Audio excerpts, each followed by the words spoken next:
बोझ बनकर रह गई। कविता अपने माता पिता की बहुत लाडली थी। 3 बड़े भाइयों की बहन थी। कोई भी चीज मांगने पर उसी वक्त सामने हाजिर हो जाती।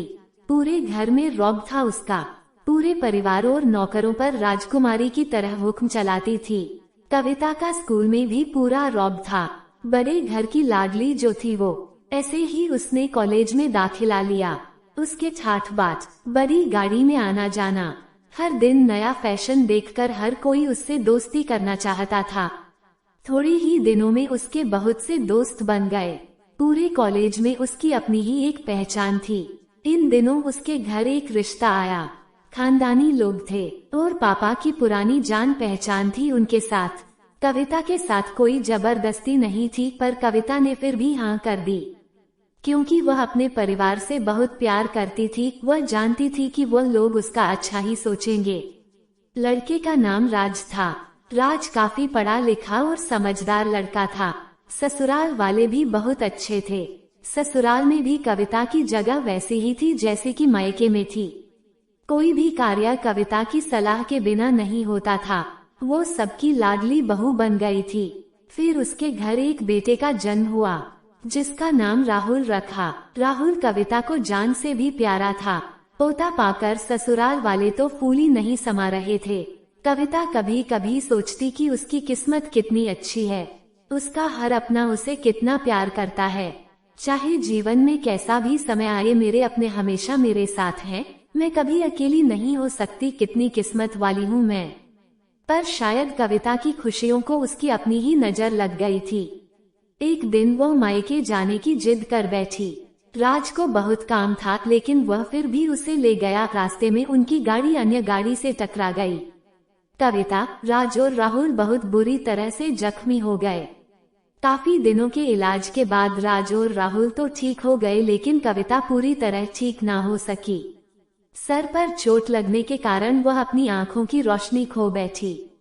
अब कविता की किस्मत जैसे उल्टे पांव चलने लगी। मायके वाले कुछ दिनों तक उसे मिलने आते रहे। फिर कभी कभार फोन ही करके पूछ लेते कि अब कैसी हो। धीरे धीरे ये सिलसिला भी कम हो गया। ससुराल वालों की सहानुभूति भी कम होने लगी। घर में किसी को पास बैठने के लिए कहती तो जवाब मिलता, बहुत काम है, अब तुम भी हाथ नहीं बटा सकती। राज भी चिड़चिड़ा हो गया था।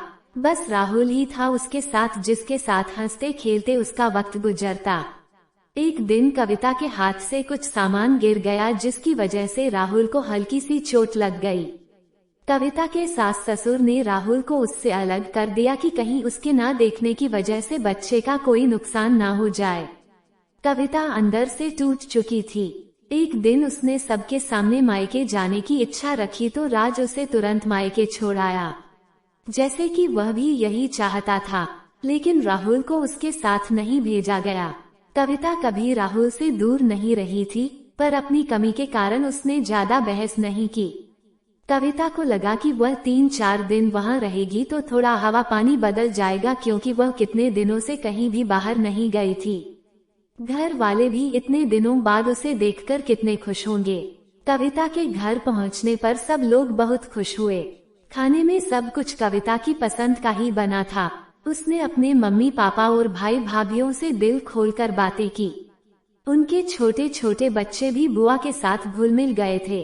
रात को सोने के वक्त जब वो कपड़े बदलने लगी तो उसे पता चला कि उसका बैग तो बहुत भरा हुआ है। वह सब समझ गई और वह बहुत उदास हो गई। कुछ दिनों तक तो सब ठीक रहा, फिर जैसे सब बदलने लगा। सबका व्यवहार बदल रहा था। वह लोग जैसे थक चुके थे उससे। सब लोग घुमा फिरा कर पूछने लगे कि राज कब आ रहा है, उसे ले जाने। वो बहाना बना देती, जबकि वह जानती थी कि उस घर में अब उसके लिए कोई जगह नहीं है। कविता से चलते वक्त कुछ न कुछ नुकसान हो जाता था। थोड़ी बहुत टोका-टाकी उसे सुनाई देती थी, पर वो टाल देती थी। एक दिन उसके हाथ से लगकर एक कीमती फूलदान टूट गया। छोटी भाभी ने बहुत हंगामा मचाया। कविता के माता पिता रोज रोज के झमेलों से तंग आ गए थे। उन्होंने राज को खुद से फोन कर दिया। राज कविता को अपने घर ले गया। कविता को अपने परिवार वालों से ये उम्मीद ना थी। जिस कविता के कहे बिना घर में एक पत्ता भी नहीं हिलता था। उस घर के लिए वह अब बोझ बन चुकी थी। राज के साथ ससुराल आते वक्त वो बहुत खुश थी, क्योंकि वो अपने घर जा रही थी, अपने जिगर के टुकड़े राहुल के पास। परंतु यह खुशी भी कुछ पल की ही थी। सारा बंदोबस्त पहले ही किया हुआ था। कविता को सीधे ऊपर वाले कमरे में पहुंचा दिया गया। राहुल से दूर रहने की सख्त चेतावनी दी गई। एक कामवाली लता को उसकी जिम्मेदारी सौंपी गई, जो उसके खाने पीने पहनने जैसी जरूरतों का ध्यान रखती।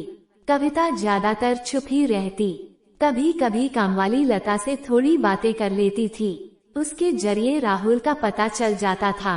किस्मत ने उसके साथ ऐसा खेल खेला कि सबकी लाडली बेटी और बहू सबके लिए लाडली से बोझ बनकर रह गई। आशा करती हूँ कहानी आपको पसंद आई होगी। पसंद आए तो वीडियो को लाइक करिए और चैनल पर नए हैं तो प्लीज चैनल को सब्सक्राइब जरूर करें।